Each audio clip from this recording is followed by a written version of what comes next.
আজকের ভিডিওটা কেন বেশি গুরুত্বপূর্ণ আমরা সবাই জানি, মুসলমানদের অর্ধেক ঈমান পূর্ণ হয় বিবাহ করার পর।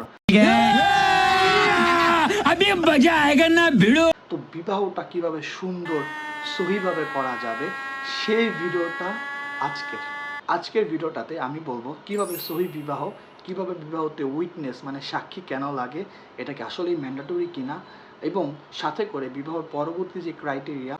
হ্যালো, আসসালামু আলাইকুম। আজকের ভিডিওটা প্রতিটা মুসলমানের জন্য, স্পেশালি যারা আনম্যারিড ছেলে আছেন মুসলিম, তাদের জন্য বেশি গুরুত্বপূর্ণ এবং তাদের প্যারেন্টস গার্ডিয়ানের জন্য বেশি গুরুত্বপূর্ণ। তো কেন গুরুত্বপূর্ণ ভিডিও ধাপে ধাপে আপনাদের বলা হবে।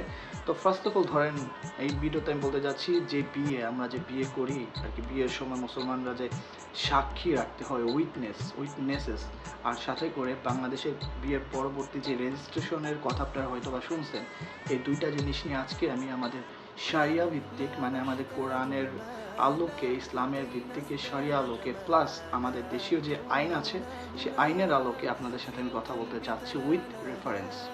ফাইন। তো এখন আমি বলতে যাচ্ছি এই ভিডিওটা কেন গুরুত্বপূর্ণ। ফার্স্ট অফ অল, এটা তো আমাদের ব্যক্তিক জীবনের জন্য সবার জন্য ইম্পর্টেন্ট, আদারওয়াইজ আপনি আইনগত ঝামেলায় পড়বেন।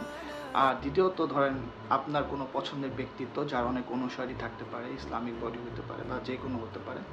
তো ধরেন সে তার কোনো গোপনে বিয়ে করা, মানবতার বিয়ে বা যে কোনো টার্ম হতে পারে, সে তাকে নিয়ে কোনো গেস্ট হাউসে বা হোটেলে কোথাও গেছে, তাদের নিজস্ব টাইম এনজয় করতেছে। এই সময় ধরেন মানুষ এসে তাদের ধরলো, পাকড়াও করলো এবং তাকে ধরে নেওয়া হলো, এবং এই নিয়ে অনেক তুলকালাম হলো। গেস্ট হাউসে গেটে ঢিল মেরে ভেঙে দেওয়া হলো, ঢিল দেয় কারণ আপনাদের পছন্দের ব্যক্তিদের ধরা হয়েছে, এটা হইতে পারে। পরে তাদের যেহেতু ধরা হয়েছে, তাকে শাস্তি দেওয়া হয়েছে, এই জন্য আপনার মনে হতে পারে যে এটা তো অন্যায় হইতে পারে, সে তো একটু ভালো মানুষ, তার ওয়াইফকে নিয়ে এসে যাইতেই পারে, তো এটা তো অন্যায়ের কিছু না। তো আসুন আমরা এইটা প্লাস আমাদের ব্যক্তিক জীবনে অবশ্যই উইটনেস আর রেজিস্ট্রেশন প্রসেস সবগুলো জিনিস খুব সুন্দরভাবে জানা উচিত। যেহেতু আমরা মুসলিম, আমাদের নিজের ধর্ম আমাদের আগে জানা উচিত, জানা মুসলমান হওয়া উচিত। অজানা তো প্রতিটা ধর্মের মানুষই আছে, তাদের মধ্যে তো আমাদের পার্থক্য হওয়া উচিত। তো আমরা হবো জানা নিজেদের ধর্ম পালন করে ব্যক্তিত্ব। তো এখানে রিসেন্টলি যেহেতু আমার মাস্টার্সের সাবজেক্ট একটা আছে আর কি, Muslim family law, comparative Muslim family law পড়ছি।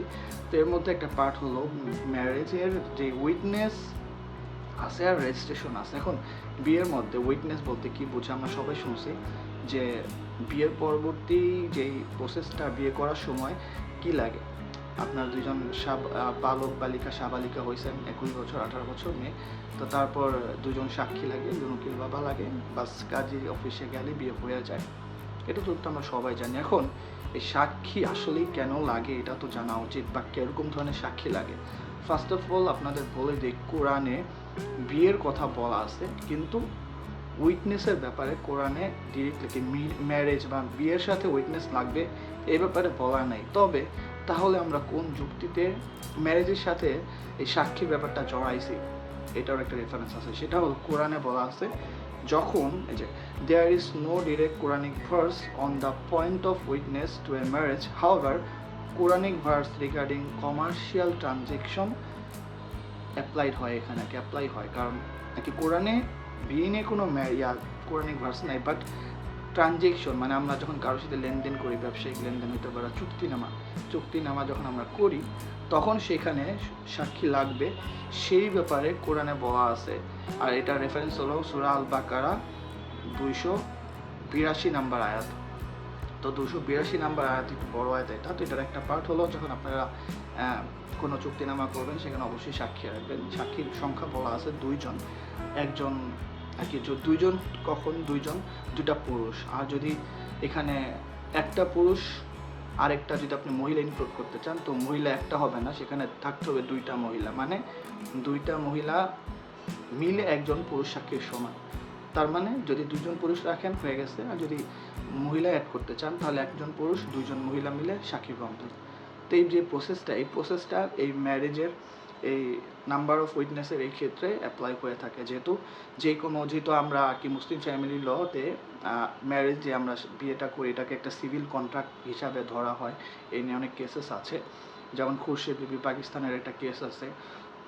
তো এই জাতীয় বিভিন্ন কেস আছে যেখানে বলা আছে ম্যারেজটা হলো একটা সিভিল কন্ট্রাক্ট ইন নেচার।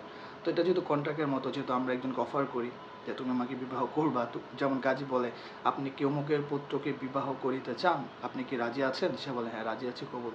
এই যে অফার দিচ্ছে, একজনে বলছে অ্যাকসেপ্টেন্স করতেছে কবুলের মাধ্যমে, মানে আমি রাজি আছি।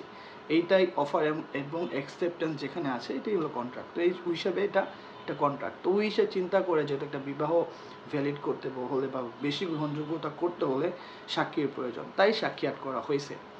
এখন আমরা বলতে চাচ্ছি সাক্ষী গেল, এখন সাক্ষীর পরবর্তীতে যেটা সবচেয়ে গুরুত্বপূর্ণ টপিক, সেটা হলো যদি কোনো ব্যক্তি ধরেন লুকায় লুকায় বিয়ে করে, যেই সব ধরনের বিয়ে নিয়ে কেস হয়েছে বা ঝামেলা হয়, বা আপনি ধরেন কোনো একটা বিবাহ করলেন যেটা আপনি সাক্ষী প্রমাণ কিছু রাখলেন না, ধরেন লুকায় লুকায় বিয়ে করছেন বা দুজন সাক্ষী আসছে বা নাই, যারা একদম বলে যে তোমাকে চাঁদকে আমি সাক্ষী রেখে, সূর্যকে আমি সাক্ষী রেখে, পৃথিবীকে সাক্ষী রেখে আমি তোমাকে বিবাহ করলাম, নিজেরা নিজেরা বিবাহ করে ধর নিজেদের মধ্যে, কারণ বিয়ে হলো একটা ফেথ, বিশ্বাস, এই কথা 3বার কবুল বলে বিয়ে হয়ে গেছে, ফেথ। তো এটাভাবে আসলে চালানো নেওয়া যায়, তবে যদি এটাভাবে নেওয়া হয় এটা কতটুকু সঠিক, এবার আমরা যাব সারিয়া মানে ইসলামিক আলোচনার মাধ্যমে। এখন এটা নিয়ে আমার আর কি, আমি যে বইটা এখন রিসেন্টলি পড়ছি, ডক্টর মোহাম্মদ একরামুল হক স্যার, তার যে বই,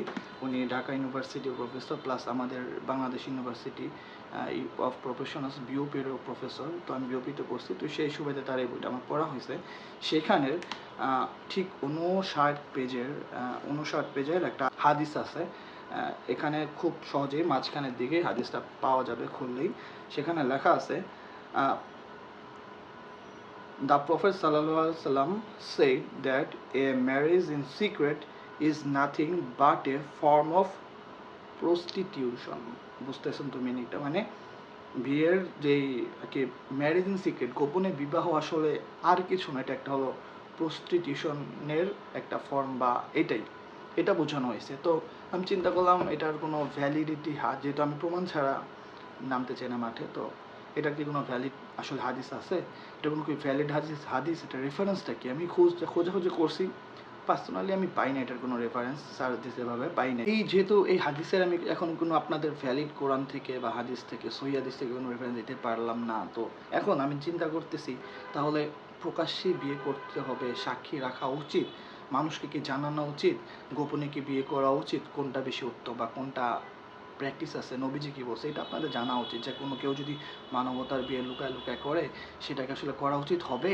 আসেন আমরা এবার হাদিস থেকে এটার প্রমাণ করি।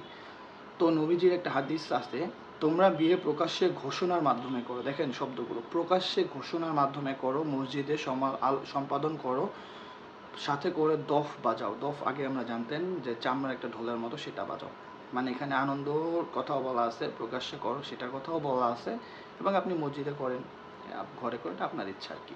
তো 3017 নম্বর হাদিস, এটা হলো মিশকাতের হাদিস। এরপর আরেকটা নবীজির হাদিস আছে, সেটি হলো একটি বকরি দিয়ে হলেও ওয়ালিমা করো। এটার হাদিস রেফারেন্স হলো নাসাই 3377, আর বুখারিতেও সেম হাদিস আছে 5155, আর মিশকাতে আছে 3210। মানে এখানে বলছে একটি বকরি দিয়ে হলেও ওয়ালিমা করো। ওয়ালিমা বলতে একটা বকরির কথা বলছে, ছাগল, খাসি, এগুলো আপনার সামর্থ্য অনুযায়ী, আপনার সামর্থ্য বেশি থাকবে আপনি গরু, ছাগল 4-5টা অনেকগুলো খাওয়ান, আপনার ইচ্ছা। তো একটা ন্যূনতম একটা কি বলছে, বকরি দিয়ে হলেও তুমি ওয়ালিমা করো। ওয়ালিমা মানে সমাজকে খাওয়াও তুমি, মানে সমাজকে খাওয়ানোর কথা কেন বলছে, যেন মানুষ জানে, এটা প্রকাশ্যে হোক, মানে গোপনে না হোক, মানে গোপনে বিয়ে করা নিন্দনীয় কাজ, এটা তো এটা দ্বারা প্রমাণ হচ্ছে। এবং নবীজি নিজেও বিয়ের সময় ওয়ালিমা করছিল। এটার ব্যাখ্যা হলো, জয়নব বিনতে জাহশ রাদিয়াল্লাহুকে বিয়ে করার সময় নবীজি ওয়ালিমা করেন। এটার হাদিস রেফারেন্স হলো সহিহ বুখারী 5170, মিলাইনিয়াম। এখন এই যে বিয়ে করছি, তাকে বিয়ে করার সময় যে লাগে, আর বেসিক্যালি আমাদের, আপনারা জানেন আমাদের 4টা ইমাম আছে, আবু হানিফা, ইমাম মালিকি, শাফি, হানবালি, এছাড়া আরও অনেক কিন্তু ইমাম আছে, আপনারা জানেন কিনা জানেন, আরও অনেক ইমাম আছে, কিন্তু ফেমাস তারা 4জন। এই জন্য সুন্নিরা 4জন ইমামের কথা বলে। আমি শিয়া সুন্নি জানি না, আমি আর কি এগুলো জেনে বড় হয়েছি, তো ওই হিসাবে তাদের নামটা আমি জানি। আর তাছাড়া শিয়া আছে, এবং আপনারা জানেন শিয়া এবং সুন্নিদের অনেক মতামতে কিছু ভিন্নতা আছে, তবে শিয়া সুন্নি সবাই আসলে উইটনেস যে লাগবে এই ব্যাপারে সবাই এগ্রি করে যে তোমরা সাক্ষী রেখে বিয়ে করো, এটা নিয়ে কোনো সন্দেহ নাই, কারণ এখানে কোরআনের ডিরেক্ট রেফারেন্স আছে, কন্ট্রাক্ট আর কি ট্রানজ্যাকশন করার সময় সাক্ষী লাগবে, প্লাস এই যে হাদিসগুলো বললাম এটা দেওয়া প্রমাণ, এটা হয়ে গেছে অলরেডি যে সাক্ষী প্রমাণ রাখো, সমাজকে জানাও, যতটুকু প্রকাশ্য করো এটা ভালো, কারণ এখানে হাদিস আছে, কোরআনে বলা আছে।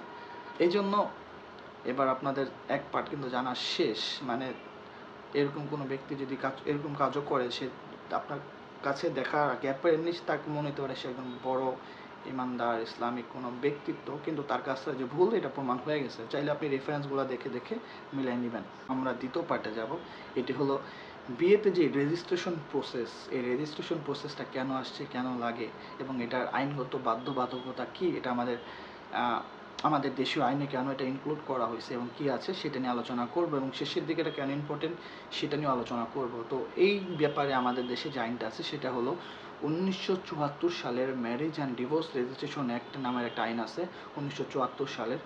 সেই আইনের ধারা 5-এর সেকশন 1-এ বলা আছে আপনি যখন রেজিস্ট্রারের সামনে বিয়ে করবেন তখন আপনার বিবাহ রেজিস্টার নিজেই করে দিবে। সাধারণত যে কাজীদের সামনে বিয়ে করা হয়, কাজীরাই এই রেজিস্ট্রেশনের প্রসেসটা কমপ্লিট করায় ফেলে।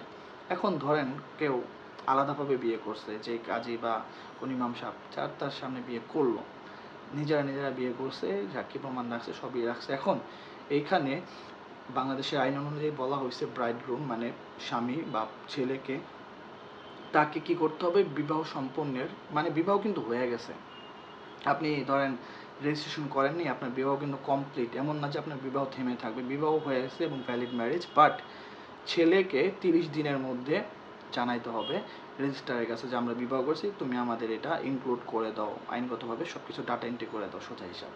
যদি আপনি ডাটা এন্ট্রি না করেন, ডাটা এন্ট্রি করার কথা বলা আছে 5-এর 2-এ স্বামী করবে, আর 5-এর 3-এ বলা আছে যে রেজিস্ট্রারের সামনে গেলে রেজিস্ট্রার এটা করতে বাধ্য, মানে রেজিস্টার করবে, এটা টাকা পয়সা তার ঘুষ দেওয়ার কিছু নাই, কারণ আইনগতভাবে তার দায়িত্ব, এটা তুমি করবা, তার বেতন দেওয়া হয়। এটা হলো সেকশন 3-এ বলা আছে 5-এর। আর 5-এর সেকশন 4-এ বলা আছে যদি কোনো ছেলে আর কি এই রেজিস্ট্রেশন প্রসেসটা কমপ্লিট করতে না চায় বা না করে, তাহলে তার সমস্যাটা কী হবে। সেকশন 2-এ বলছে তুমি 30 দিনের মধ্যে করো, এখন যদি কেউ 30 দিনের মধ্যে না করে বা করেই না, তখন তার আইনগতভাবে সমস্যা কী। যেমন যারা লুকায় বিয়ে করছে, কাউরা জানায়ও নাই, সমাজ জানে না, কেউ জানে না, তারও কি কোনো তাহলে শাস্তি দেওয়ার ক্ষমতা আছে আইনের? এই আইন অনুযায়ী নাকি বেআইনিভাবে তারা করছে? এই আইনে বলা আছে সেকশন 4-এ তার সর্বোচ্চ 2 বছর পর্যন্ত কারাদণ্ড হইতে পারে, মানে জেল হাজত হইতে পারে 2 বছর পর্যন্ত। মানে যদি কেউ রেজিস্ট্রেশন না করে, লুকায় বিয়ে করে চুপচাপ বসে থাকে, কমসে কম রেজিস্ট্রেশনটা, কারণ বাপ মার আপনি না জানান সমস্যা নেই, কিন্তু রেজিস্ট্রেশন করে রাখতে হবে। এই আইন অনুযায়ী বলা আছে 2 বছরের জেল। তারপর সাধারণত এটা সবাইকে দেয় না, কারণ কারণ যদি আপনি রেজিস্ট্রেশন না করেন এটা আপনার লস। কেমনে লস আমি বলতেছি, ধরেন আপনি বিবাহ করছেন, আমরা কিন্তু রেজিস্ট্রেশন প্রসেস আলোচনা করছি, আর উইটনেসের সাক্ষীর আলোচনাটাও করছি। এখন এটা কেন ইম্পর্টেন্ট সেটা বলি। ধরেন না, বিয়ের পরবর্তী সময়ে জমির বাটোয়ারা হইতে পারে, স্বামীর আপনার ওয়াইফ যা আপনার মহিলারা যারা আছেন, স্বামীর যখন মৃত্যু হবে সম্পত্তির বাটোয়ারা হইতে পারে। এখন আপনার ভ্যালিড ম্যারেজ, আপনাদের তার সাথে আপনার স্বামীর সাথে একটা শুদ্ধ বিবাহ ছিল, সেটা প্রমাণ কি? অবশ্যই প্রমাণ, কোর্ট আর কি আদালত জানে প্রমাণ ছাড়া কোনো কথা নাই। সেই প্রমাণটা হলে কাবিননামা, যে রেজিস্ট্রেশন প্রসেস আছে, এইগুলো হলো এক একটা প্রমাণ।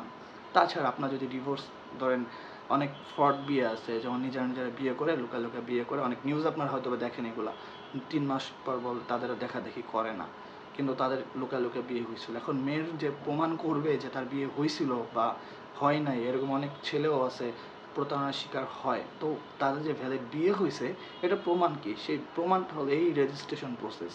মানে আপনি যদি নিজেকে স্ট্রং রাখতে চান, তাহলে আপনার রেজিস্ট্রেশন এগুলো সব করে ফেলা উচিত। তাহলে আপনি আইনগতভাবে যে সাপোর্টগুলো আছে, যদি কোনো সমস্যা হয় ইন এনি কেস, তখন আপনি এগুলোর সাপোর্ট পাবেন। তো কাজেই আজকে আলোচনা কমপ্লিট হয়ে গেল। কী জানলাম আমরা, উইটনেস সাক্ষী সম্বন্ধে জানলাম, তারপর রেজিস্ট্রেশন প্রসেস হিসাবে জানলাম বাংলাদেশের গুরুত্বপূর্ণ 2 বছর পর্যন্ত জেল হইতে পারে, মানে যে ব্যক্তিদের ধরা হয়েছে তারা অবশ্যই আইনগতভাবে খারাপ আর কি ধরার যোগ্য ছিল এবং শারিয়া মোতাবেকও যোগ্য ছিল। কারণ কোর্টে শারিয়াও বলছে তুমি সাক্ষ্য প্রমাণ রাখো, নবীজির হাদিস আছে তুমি জানায় বিয়ে করো, সমাজে বিয়ে করো, খাওয়াও মানুষকে, প্রকাশ্যে করো। তো যার মানে প্রতিটা জিনিস কমপ্লিট হয়ে গেছে। তো আশা করি আপনাদের ভিডিওটা ভালো লাগছে। তো ভিডিও ভালো লাগছে এটা অবশ্যই স্বাভাবিক, কারণ আমি রেফারেন্স দিয়ে ভিডিও বানাইছি, একটা ভুগিচুগি ভিডিও বানাই নাই। তো এই রেফারেন্সের জন্য আপনাদের সবার উচিত ভিডিওটাকে শেয়ার করা, লাভ রিয়েক্ট দেওয়া, কারণ অনেকের এটা নিয়ে ভুল ভ্রান্তি ধারণা আছে। যাই হোক, বাকিটা আপনাদের ইচ্ছা। এই হলো কথা। তো আসসালামু আলাইকুম, সবাই ভালো থাকবেন, সুস্থ থাকবেন।